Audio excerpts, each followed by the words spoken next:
Joining me now in studio is Mam Elinor Sisulu, and from the Puku Children's Literature Foundation, and the author then of a children's book, Fatuma Abdullah.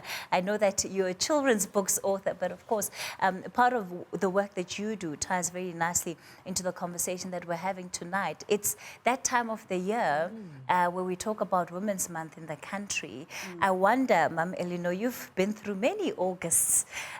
So every year when this month then creeps up on us, what comes to mind? What are the ways that the things rather that you reflect on in terms of how we can be moving women forward in society, which seems to be a cycle that refuses to break at this point? Well, I think that to reflect on the history and the stories of those women. And I don't feel satisfied with the way we recount that history. We just talk about the 20,000 and we talk about the few women leaders. We really are losing the stories of the many, many women and the struggles that they underwent to be able to come to Pretoria at that time. We also, at this time when really one is concerned with the intergenerational transfer of knowledge, that for people now, people who were born after 1994, they don't know what the atmosphere was at the time. If you just recount numbers and this heroic event, it's not enough. So I do feel very strongly that we need to capture those histories. And it's also unfair that we don't even have a place where the names of those women are. For example, at Freedom Park or anywhere, if you ask, say, okay, there were 20,000 women, what were their names? There should be a list somewhere. And some of the women are still, well, very few are still alive, but their children, their grandchildren are there. And so that social history should be foregrounded in this month.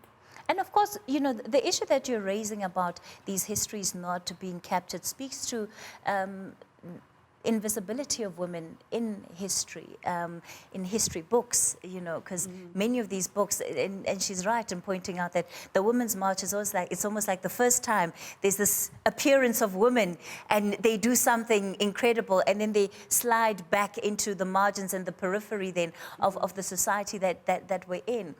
How do you begin to change that in 2019 when many of these records have also not been well captured to begin with? Many of these stories have not been well captured to begin with. Yeah, no, I agree. In terms of books, I think are a very good way of capturing stories. We've been listening to stories ever since we were born, and especially for kids, to introduce them to stories at a very young age, I think is very important. So how we capture this, I write children's books, but from a lighter note. But I think it's very important because there are lots of homegrown authors who are capturing all this. So it's a matter of us actually going deeper, looking for where these people are and exposing children to them. So story times in schools. What are we teaching our kids in schools? So we need to pay more attention to the books that are in schools so that they're able to expose the kids. As she's saying, the atmosphere is not there. People don't get it. And in terms of, we pick a month and we talk and we act. And then come September.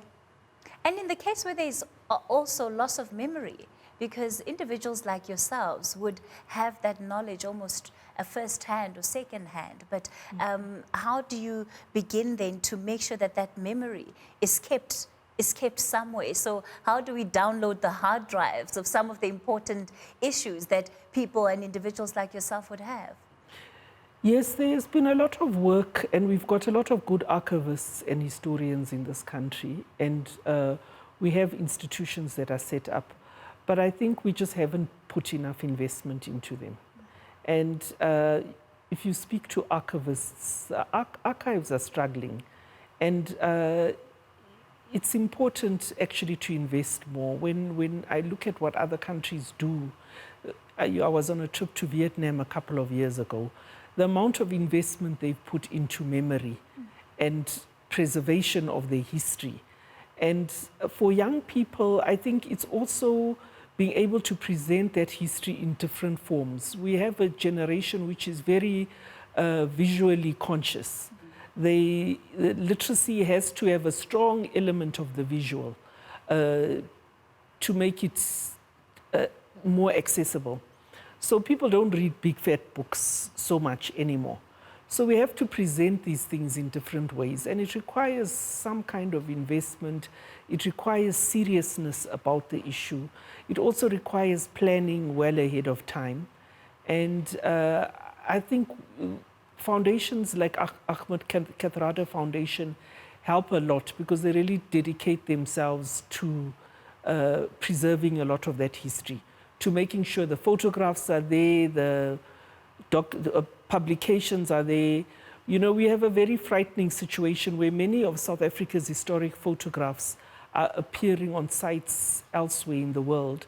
And when we need them to access them ourselves, we have to buy them because other people have realized the value of this history and made sure they kept the artifacts, they kept the photographs while we were still somehow sleeping. So I think we really need to wake up and make sure that we actually invest in capturing and preserving the history. All right, we're going to continue our conversation. For now, we're going to take a short break. You're live on News at Prime. More after this. Do stay with us.